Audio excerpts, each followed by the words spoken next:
Avec vous pour le 10h midi de Sud Radio, on est ensemble pour commenter l'actualité entre 11h et midi avec Laurent Jacobelli. Bonjour, vous êtes porte-parole du Rassemblement National. Bonjour à vous, Alexis Bachelet, ancien député PS. Bonjour. Chef d'entreprise, AB Consulting. Éric Verhaeghe, entrepreneur et fondateur du blog politique Le Courrier des Stratèges.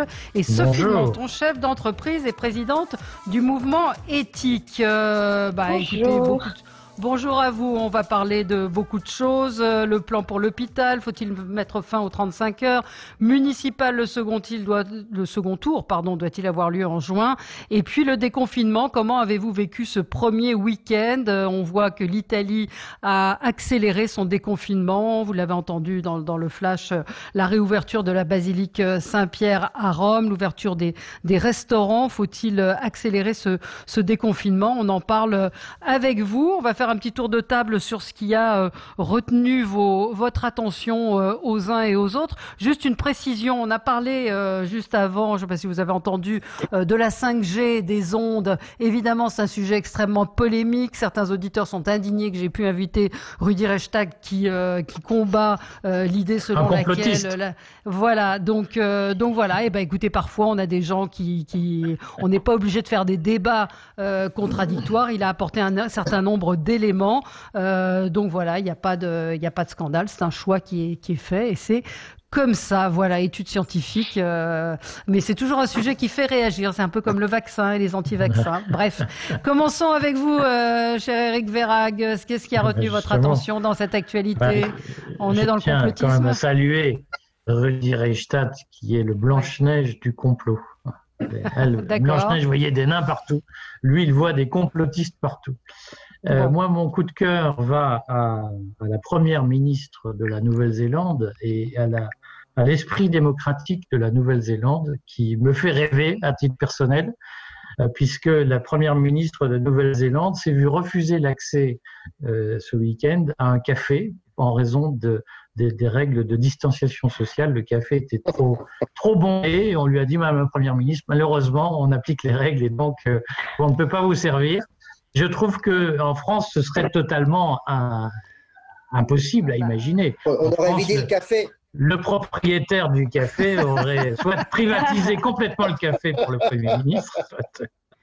Oui. Et je trouve que cet esprit de pays où le Premier ministre, la Première ministre en l'espèce, se promène dans la rue et fréquente les mêmes endroits que les autres et s'entend appliquer les mêmes règles que les autres, ça nous fait penser au préfet de la Mayenne qui, lui, pour sa part, a refusé de porter le masque sur un marché vivant dans la rue et qui nous montre qu'il n'y a pas cet esprit aristocratique. Oui, mais Éric, à l'inverse, en France, Martine Aubry, au moment des 35 heures, est allée au restaurant un peu tard parce qu'elle travaillait tard.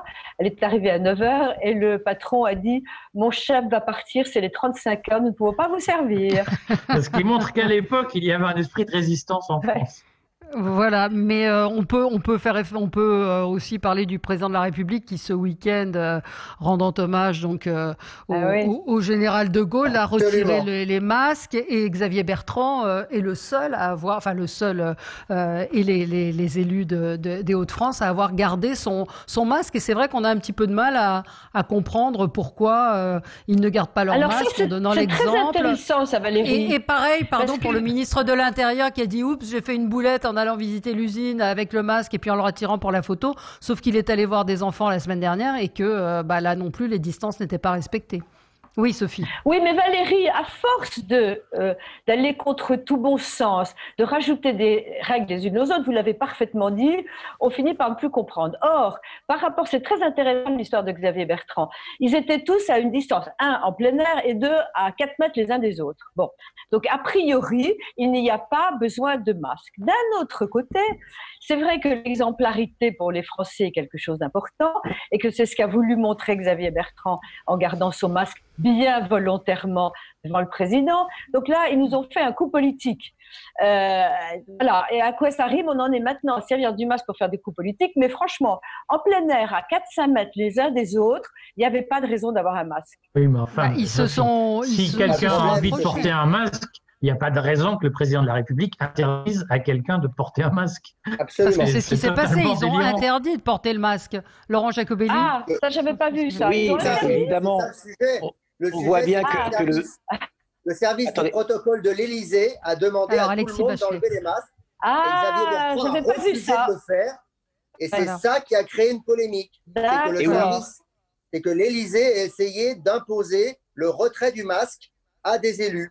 Voilà, c'est ça. Au moment où le gouvernement fait passer à travers un certain nombre de médias que le déconfinement se passe très bien, que le masque, finalement, il vaut mieux pas trop en parler et pas trop le montrer, c'est en fait le plan de com d'Emmanuel Macron qui a été mis à mal par le seul geste de M. Bertrand lors de la cérémonie. Mais pourquoi est-ce que ça a choqué aussi? Parce que souvent, en Macronie, et c'est pas les seuls d'ailleurs, c'est faites ce que je dis, mais faites pas ce que je fais. C'est-à-dire que M. Caner peut se balader sans masque, que le président de la République peut se balader librement sans masque, et que tous les jours on demande des efforts aux Français. Je pense que c'est aussi cet écart entre le comportement de nos dirigeants et ce qu'ils demandent aux Français qui choque. Comme on l'a vu dans le passé, on demande des efforts, mais on refait la piscine de Brégançon, etc. Ce sont des symboles, je suis d'accord. Ce sont des symboles. Et la politique, ce sont aussi des symboles. C'est aussi montrer, comme le disait Éric Verhaerg, qu'on se comporte de la même manière qu'on demande à nos concitoyens de se comporter. Oui, enfin, en même temps que le président de la République demande, qu'il l'impose, c'est autre chose, je n'ai pas vu la déclaration de l'Élysée, mais qu'il demande à ce qu'on ne porte pas de masque, alors qu'il n'y a aucun risque, que c'est une cérémonie officielle, et qu'ils sont vraiment à 4-5 mètres loin les uns des autres. Chacun fait ce qu'il veut. Enfin, absolument, il a fait ce qu'il voulait, c'est Bertrand, il n'est pas en prison.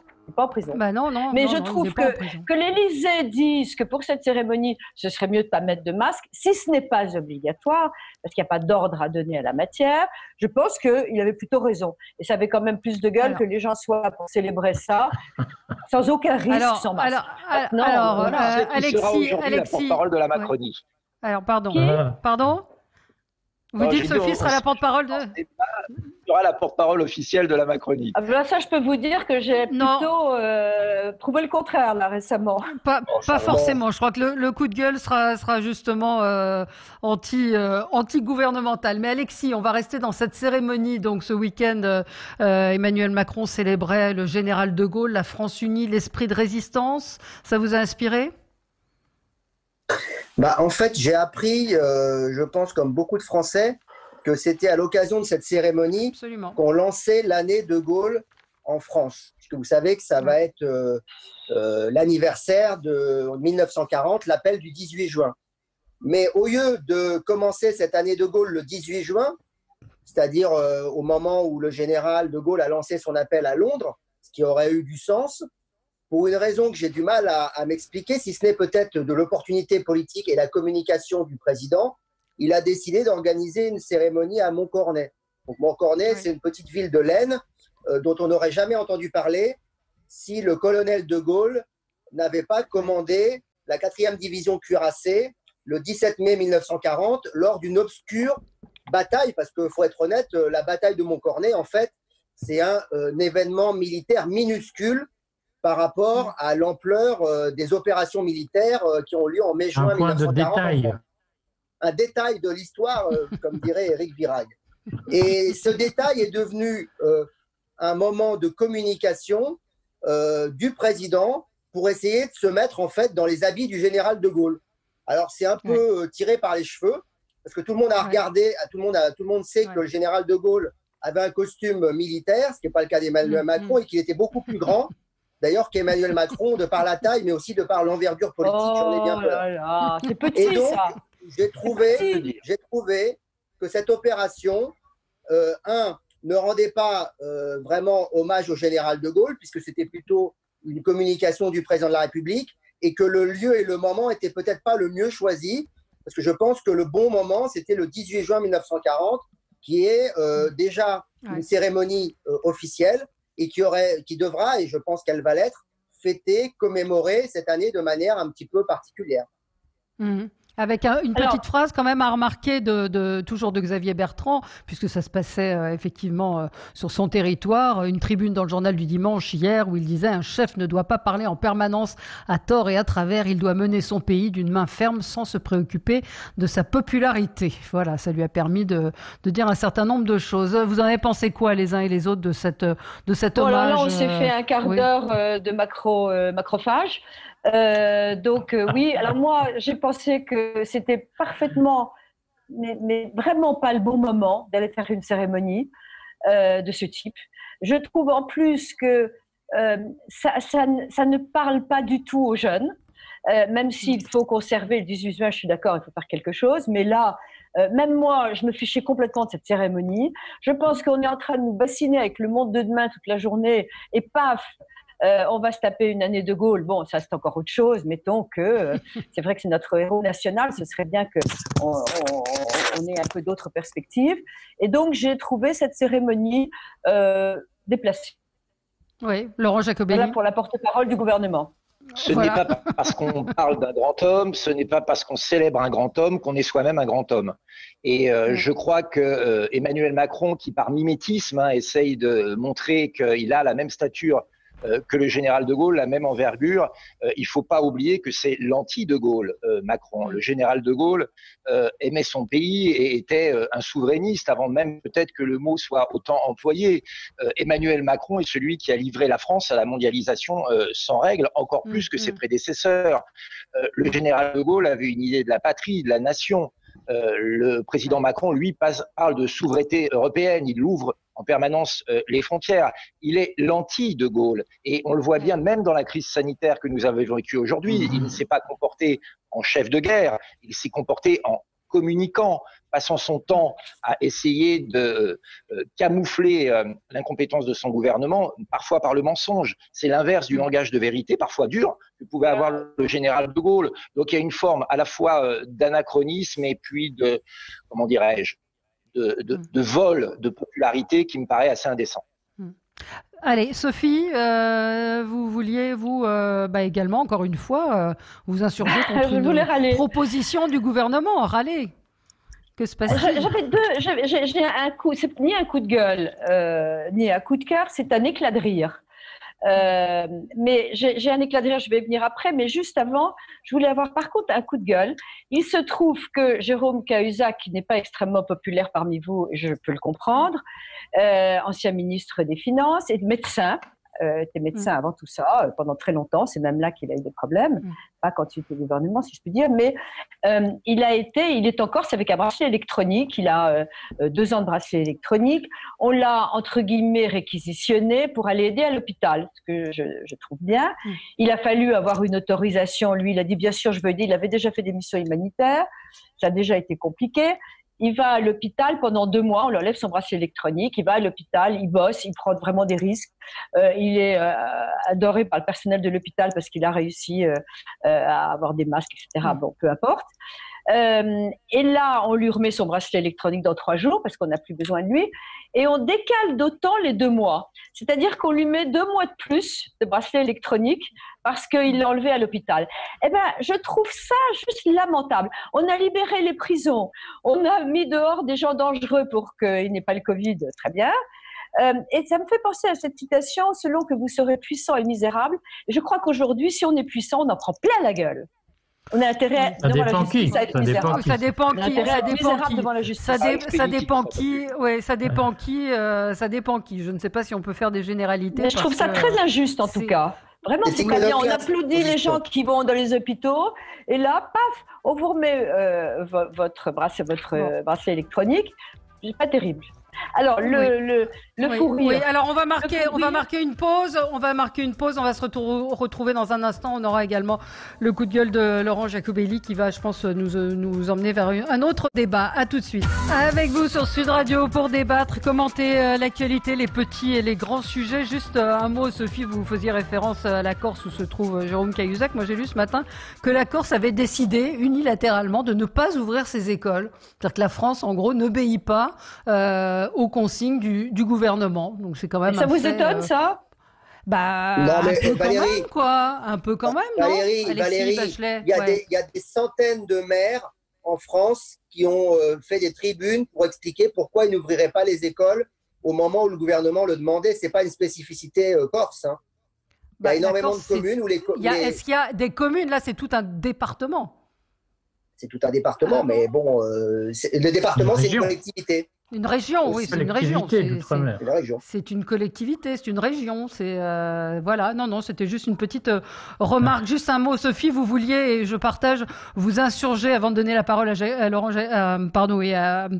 Jacobelli sur le fait que l'Élysée réfléchirait à un mémorial pour les victimes du coronavirus. Alors là, on avait eu les médailles, maintenant on a le mémorial. Alors là, je suis tombée raide parce que d'abord, ces cérémonies de mémoire permanentes, je supporte pas.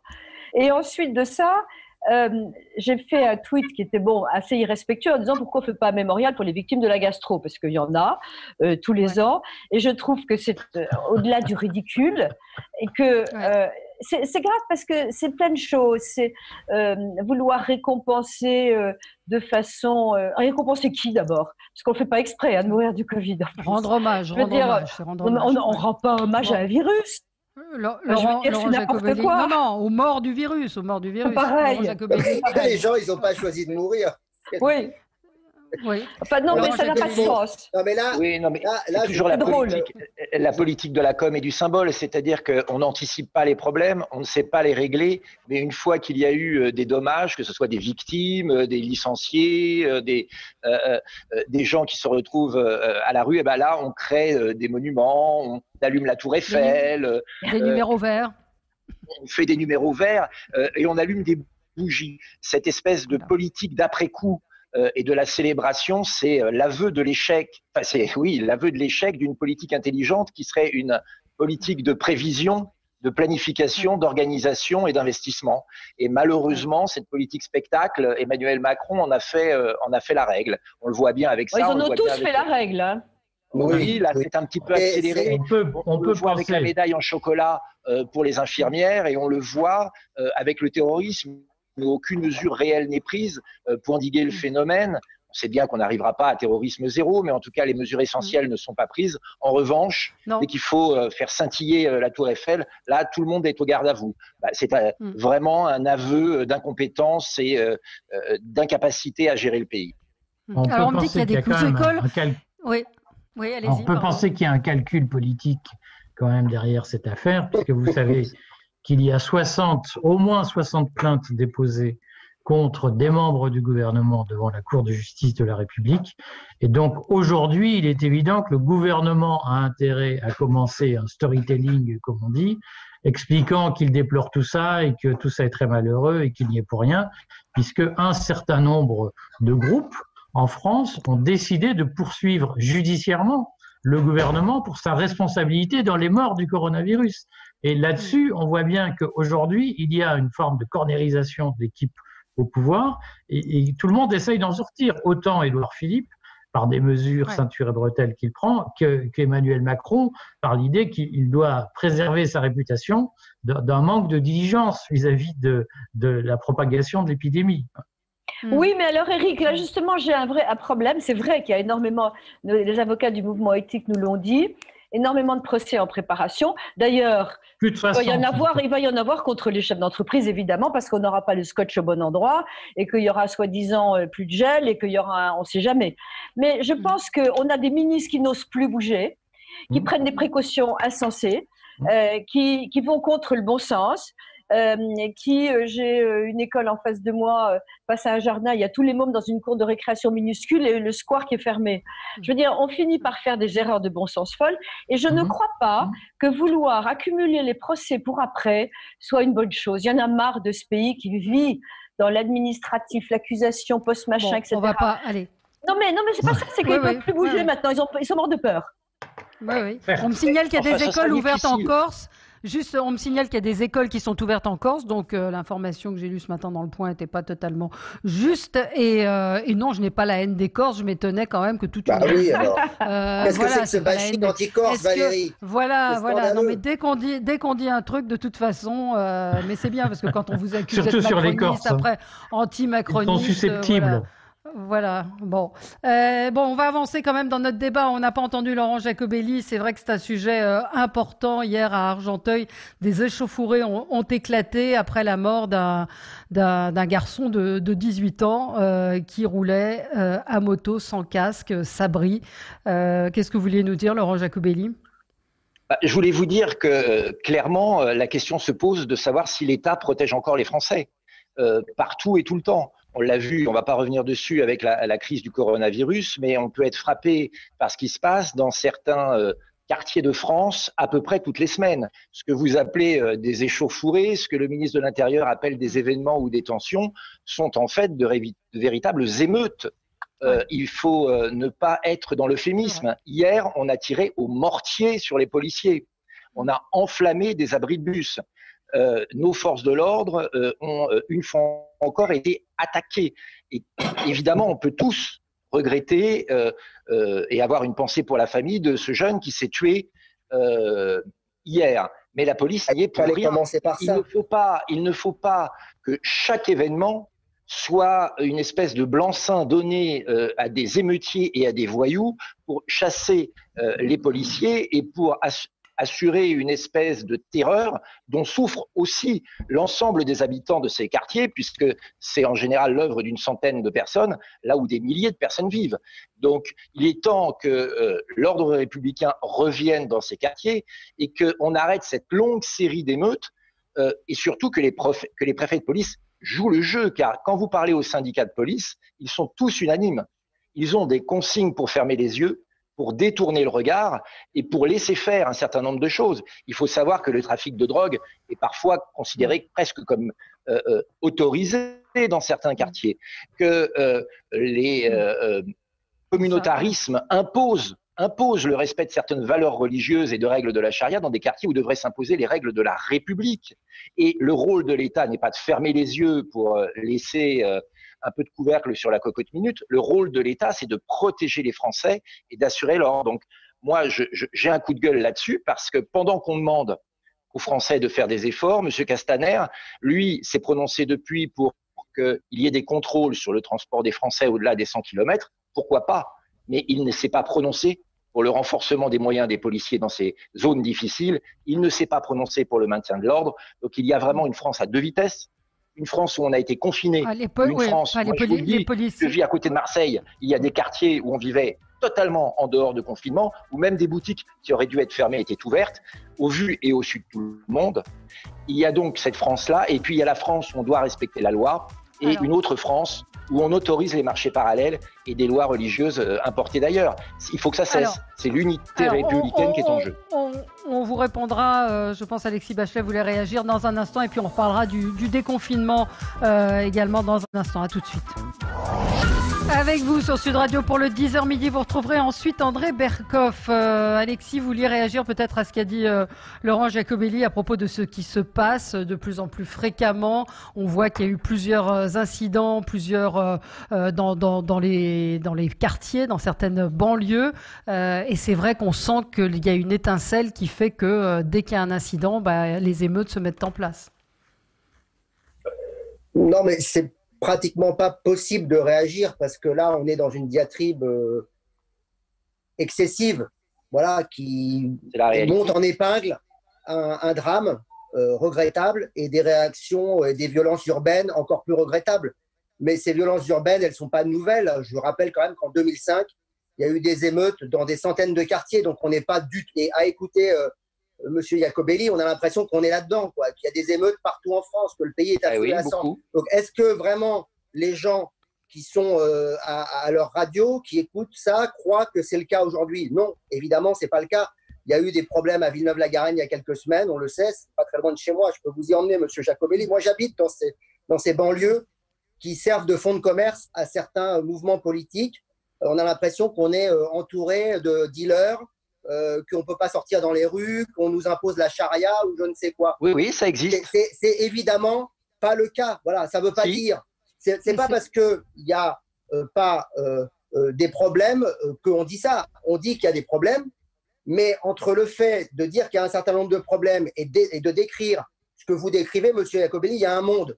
il y a le monde réel et puis il y a le discours politique. Moi, je suis dans le monde réel parce que je vis en banlieue. Donc il n'y a pas eu d'émeute hier, Monsieur Bachelet. Vous êtes dans le déni, Monsieur Bachelet. C'est pas ce que je dis, mais c'est pas parce qu'il y a une émeute suite au décès d'un jeune que tout le pays est à feu et à sang, c'est tout. Et quand on écoute Laurent Jacobelli, on a fait Alexis, d'abord, je n'ai pas dit ça. Comment voulez-vous débattre? Il y a une émeute par semaine.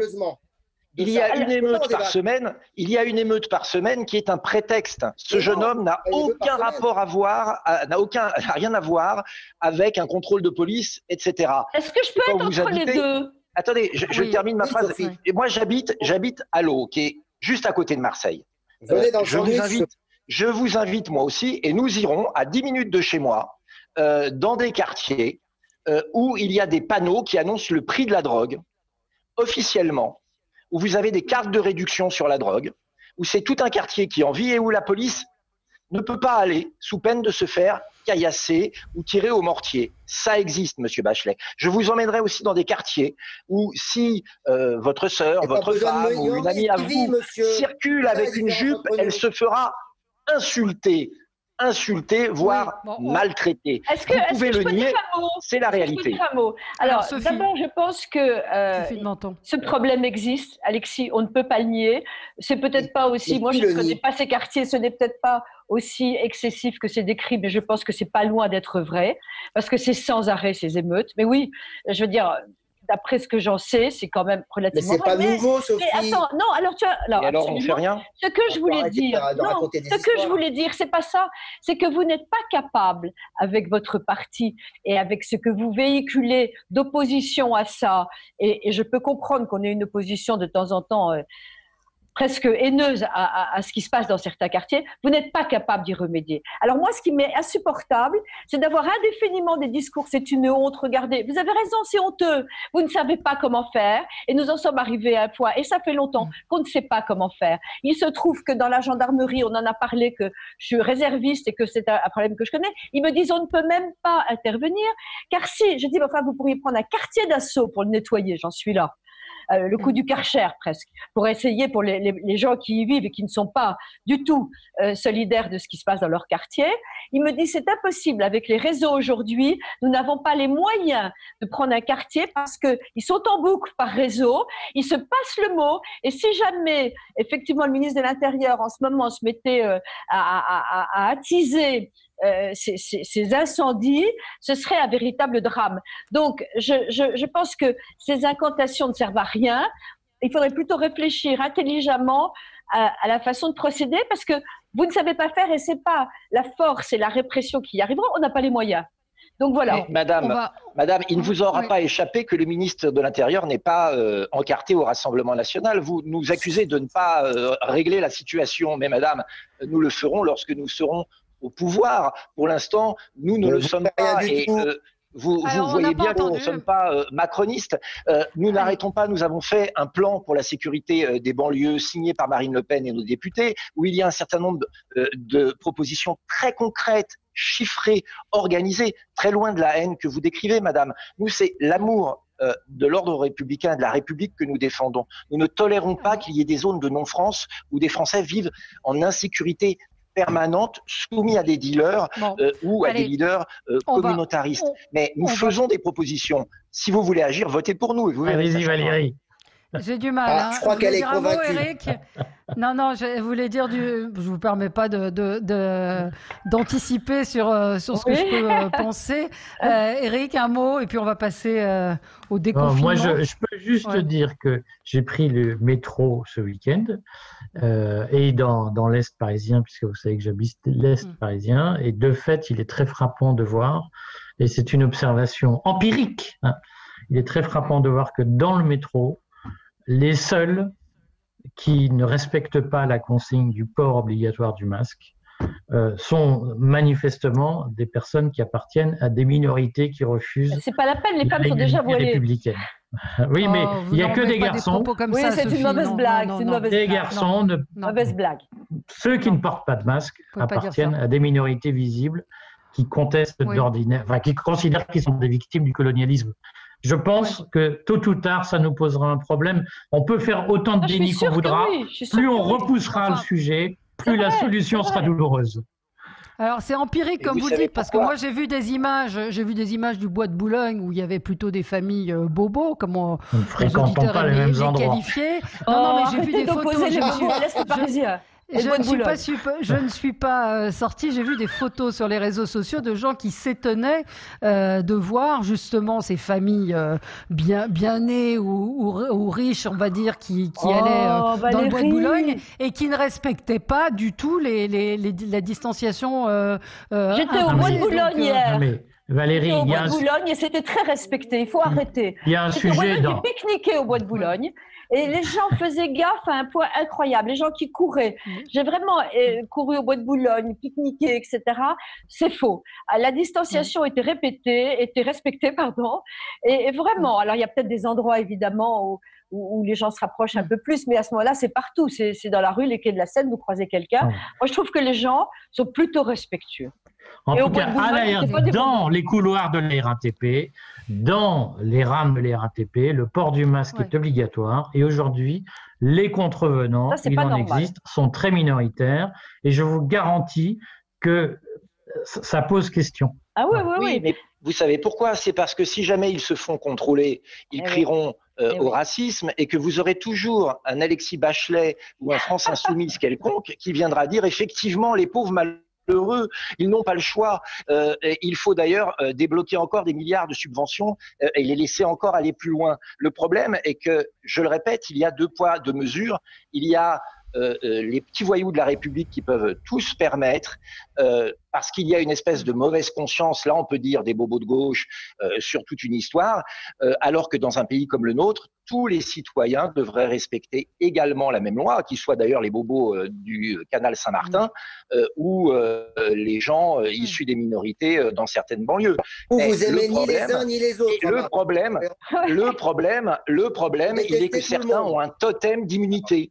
On est un peu dans le Koh-Lanta du communautarisme, c'est-à-dire que eux peuvent agresser des policiers, ils ont une excuse. Ils peuvent dealer, ils ont une excuse. Eh bien ça, ce n'est pas normal dans un pays démocratique. Est-ce qu'on distribuait les masques, Eric, dans le métro? Il n'y avait pas de distribution de masques et il n'y avait pas de policiers pour surveiller le port du masque. Et je signale quand même que la station République, qui est l'une des stations les plus empruntées de Paris, est fermée. Ce qui, là aussi, est un signe que manifestement, on a renoncé à faire appliquer le civisme dans l'Est parisien. Et globalement, les gens sont très respectueux, majoritairement, des règles du jeu, se tiennent à distance, ne font pas d'usage excessif de transport en commun, mais il y a des contrevenants. Il y a des contrevenants, mais vous l'avez dit, qui sont a priori relativement minoritaires. Moi, j'ai été frappée de voir quand même qu'il y avait un déconfinement assez radical quand on voit des photos pareilles. C'est, comme vous le disiez, Eric, empirique, de bouteilles de vin de gens qui ont fait la fête ce week-end. Donc, je pense que ce confinement va être très compliqué. C'est vrai que je voulais évoquer aussi l'Italie qui est en train de déconfiner beaucoup plus rapidement que nous ne le faisons. Est-ce qu'ils ont raison ou pas de le faire? On sait qu'il y a encore des zones de confinement, de contamination en France. Quel constat vous avez fait si vous êtes sorti? Voilà, on a Xavier Armango qui nous dit: Valérie, les gens ne sont pas respectueux des gestes barrières. À Canet-en-Roussillon, samedi, quasiment personne avec des masques ni distanciation physique. Et évidemment, voilà. Non, mais, donc, qu'est-ce qui... pardon Valérie, mais il faut quand même juste rappeler qu'aujourd'hui, à l'extérieur, les masques ne sont pas rendus obligatoires. C'est vrai, oui, c'est vrai. Donc il ne faut pas non plus faire des observations empiriques qui n'ont pas lieu d'être. Dans les transports, c'est obligatoire. Vous avez l'excuse facile. Dans les transports, il faudrait aussi effectivement qu'il y ait des contrôles et qu'il y ait des possibilités de mettre à disposition des masques. Voilà, parce que ce n'est pas facile non plus de s'en procurer.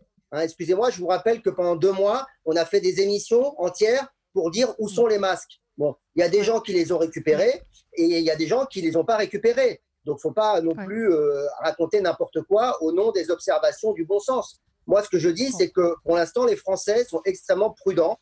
Et moi, quand je discute avec les commerçants dans mon quartier, il y a beaucoup de gens qui ne sont pas encore déconfinés. Voilà. On voit beaucoup, les médias, évidemment, nous-mêmes, ou les photographes se focalisent sur les gens qui ne respectent pas et les attroupements. Mais ça ne concerne pas les millions de Français qui, eux, sont prudents, respectent les règles et pour beaucoup sont restés chez eux et restent encore chez eux. Oui. Ben, on est très prudent à Sud Radio, voilà. Oui, Laurent Jacobelli. L'exemple de l'Italie est intéressant parce que vous posiez la question tout à l'heure, Valérie, de savoir s'il fallait suivre l'exemple italien qui accélère son déconfinement. Le problème, c'est que ce n'est pas comparable. L'Italie a fait 3 choses essentielles. Elle a testé, elle a contrôlé et elle a sécurisé. Elle a testé, il faut savoir qu'en Italie, il y a eu 3 fois plus de personnes testées au coronavirus qu'en France. Et donc forcément, ça donne un état, une photographie de l'état sanitaire du pays un peu plus précis que quand on se retrouve dans un pays où on importe des écouvillons qui ne sont pas adaptés aux tests et qu'on se retrouve incapable de les faire. Deuxièmement, l'Italie a imposé le masque dans l'espace public. Là aussi, ça crée une barrière supplémentaire et dans ces conditions-là, on peut imaginer effectivement que le virus se propagera moins. Et troisièmement, l'Italie a contrôlé ses frontières, c'est-à-dire qu'elle a essayé de contrôler l'essor du virus en interne ainsi que l'importation du virus. 3 choses que la France n'a pas fait. Nous, on l'a demandé depuis le début avec Marine Le Pen, mais la France n'a pas rendu le masque obligatoire dans l'espace public. D'ailleurs, quel masque puisque les pieds nickelés en action, on a vu ce que c'était depuis 3 mois. Impossibilité de faire venir des masques. Ensuite, c'est vrai.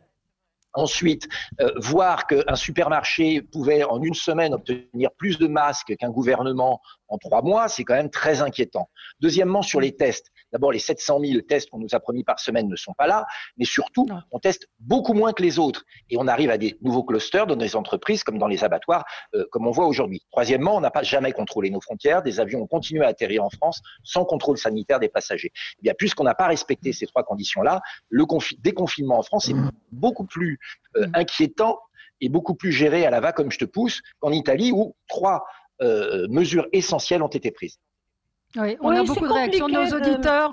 Pardon, il y a beaucoup de réactions de nos auditeurs qui nous disent qu'en province, Paris n'est pas la province, ils ont raison de le dire, et que sur certaines plages dans les Landes, il y avait des réunions, des pique-niques. Alors peut-être pas des pique-niques parce que je pense que c'est interdit de se poser sur une plage, mais qu'en tout cas, les rassemblements de plus de 10 personnes sont interdits.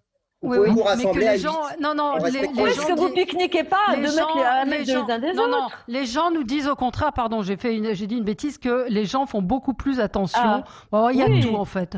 Chris nous dit, j'habite en province, beaucoup font pas attention, donc je pense que c'est assez difficile d'en tirer un enseignement. Allez, on va marquer une pause, puis on va peut-être parler un petit peu d'autre chose tout en étant lié. C'est les municipales. Est-ce que le second tour doit avoir lieu en juin? À tout de suite. Avec vous sur Sud Radio jusqu'à midi. Municipal, le second tour doit-il avoir lieu en juin? Après tout, la fête de la musique va bien avoir lieu. Donc pourquoi pas des élections municipales? Alors on a entendu hier Marine Le Pen qui était assez prudente sur le sujet. Qu'est-ce que vous en pensez, Éric Verhaeghe? Je trouve quand même que votre formulation, Valérie, qui dit « puisqu'on fait la fête de la musique, après tout, pourquoi pas faire des élections ?» En dit long, mais c'est une excellente boutade, en dit long sur le sérieux qu'on accorde désormais à la parole politique et à l'engagement électoral, puisque je pense qu'en effet, c'est à la fois, si vous voulez, institutionnellement et constitutionnellement, il faut tenir ce deuxième tour. Ça n'appelle même pas de débat, il faut le faire. Puisqu'on a commencé des élections, il faut les finir. Maintenant, ce qui est frappant, c'est qu'en réalité, tout le monde s'en fout et que plus personne n'espère des élections ni du résultat des élections un quelconque changement sur sa vie quotidienne. Et je pense que c'est ça. À Paris, si. Alors, à Paris, je suis pas sûr que quelqu'un se doute encore de la victoire d'Anne Hidalgo. Et je suis pas sûr que quelqu'un se dise que aller voter va changer quelque chose à cette espèce d'enchaînement d'actes totalement délirants auxquels on assiste à Paris depuis 5 ou 6 ans. Et il y a une espèce de résignation. On apprend à vivre malgré les institutions. Et le pays réel apprend à vivre malgré le pays formel ou le pays des élites. Ce que tu dis, Éric, n'a pas de sens. Non, ce n'est pas le pari des élites, c'est le pari des fonctionnaires administratifs, c'est le pari du formulaire. La France du formulaire. Alexis Bachelet. À partir du moment où on est en démocratie, j'ai la faiblesse de croire que si Anne Hidalgo est réélue, c'est parce que des gens se sont déplacés pour voter pour elle. Et que s'ils étaient radicalement mécontents, comme le sont Éric et Sophie, ils ont la possibilité de voter pour quelqu'un d'autre. Tu as été député socialiste, tu sais très bien que ça ne se passe pas comme ça. Tu sais très bien que toi, quand tu as été investi par ton parti pour être candidat, c'est pas à la demande du peuple, c'est à la demande de l'appareil d'un parti. Et que le problème aujourd'hui, c'est que les élections dans notre démocratie sont verrouillées par des appareils de partis qui sont aux mains de quelques personnes. Comme le PNF que tu as fréquenté, tu le sais très bien. Aujourd'hui, la démocratie est pipotée. Ce que dit Éric est d'autant moins vrai qu'aux élections locales, il y a beaucoup plus de facilité de monter des listes dites citoyennes ou alternatives que dans aucune autre élection. Ce que tu dis, Éric, c'est vrai sur les élections législatives, mais ce n'est pas vrai sur les municipales. Mais pas à Paris, tu sais très bien que les listes citoyennes à Paris, ce n'est pas possible. Il faut 590 candidats à Paris, dont la moitié de femmes. Il est impossible qu'une liste citoyenne y soit… Oui, bien sûr, mais le sujet, c'est les quelques grandes métropoles de ce pays. Le problème, c'est les métropoles de ce pays qui sont verrouillées. C'est elles qui tiennent le pays.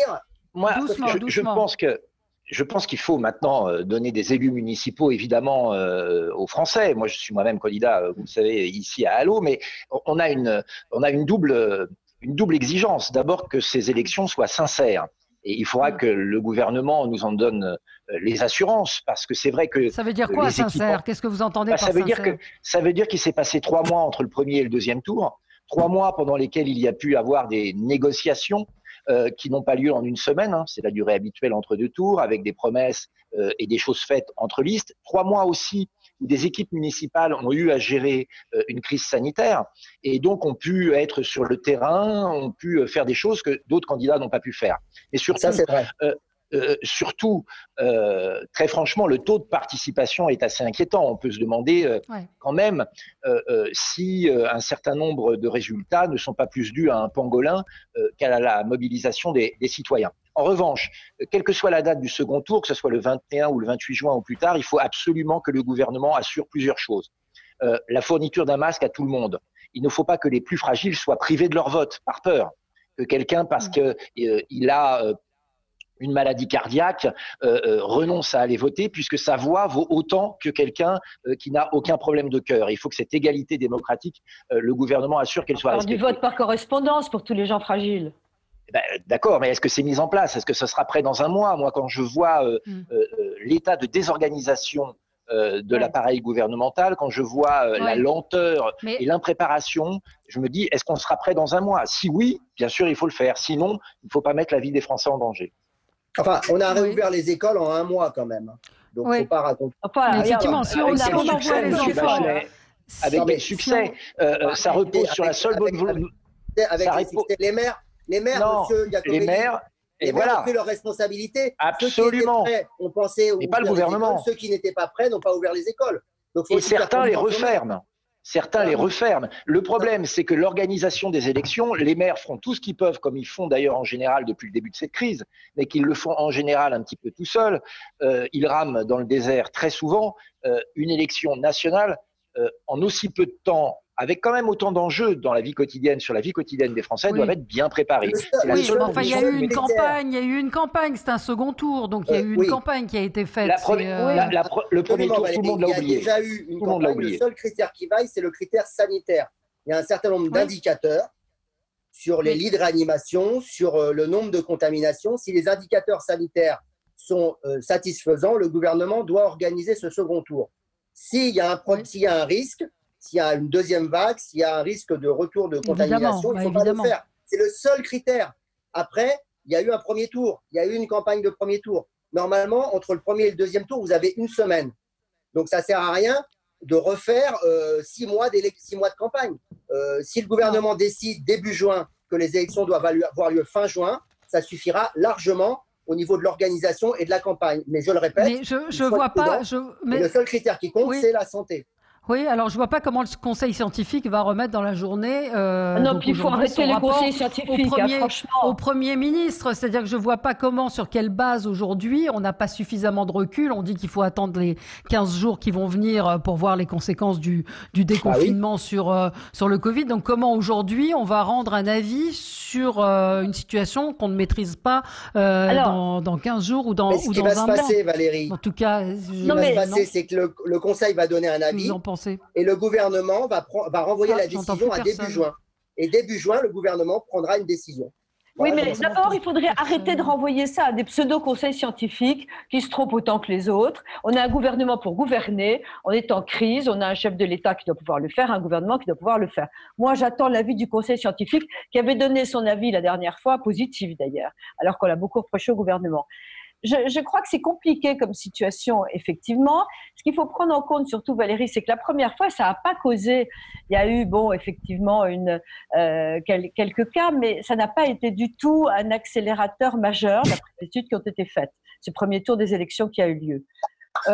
Ensuite de ça, il y a quand même. Pardon ? Non. Franchement, quel sérieux! Mais comment on peut savoir quel aurait été le cas des infections s'il n'y avait pas eu d'élection, très honnêtement? Écoutez, il y a eu a priori des études de fait et il semblerait, sinon les gens seraient précipités dessus d'ailleurs pour dire que ça avait été effroyable. Je pense qu'il y a un moment, il va falloir recommencer à vivre. Et là, toute cette émission, on était là. Est-ce que l'Italie, est-ce qu'on peut pique-niquer sur la plage? Est-ce qu'on peut aller au bois de Boulogne? Est-ce qu'on peut les clubs de sport, il faut marquer avec un point rouge ces balles de tennis, jouer qu'en simple et pas jouer avec la balle de l'adversaire. On est devenus fous. Donc, il y a un moment où je pense qu'il faut faire confiance aux gens. Les gens sont responsables, ils n'ont pas envie d'attraper le Covid, qui par ailleurs est une maladie gravissime avec des morts, mais qui ne va pas tuer votre voisin dans la rue tout de suite. Faut pas exagérer. Non, c'est vrai. Je veux dire, il y a eu des cas de maladies beaucoup plus graves et aussi importantes. Et je pense qu'il faut reprendre, il faut responsabiliser les gens et arrêter de mettre du scotch dans les entreprises avec un couloir dans une PME où il faut signaler qu'on passe parce que c'est à sens unique. On est en train de devenir dingue.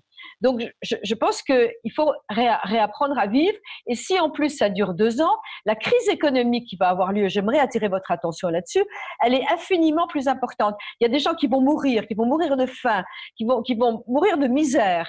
Et ça, on s'en fiche. On est là, on est complètement angoissé. L'angoisse est générée tous les jours avec l'annonce du nombre de morts. Maintenant, ça y est, on met quand même des guéris. Ça y est, il a un peu calmé le jeu. Mais il faut recommencer à vivre. On peut plus vivre dans cette angoisse absolue en remarquant ce qui va pas. Oui, les jeunes vont faire la fête. Oui, les jeunes vont s'embrasser. Ils vont picoler dans la rue. C'est vrai.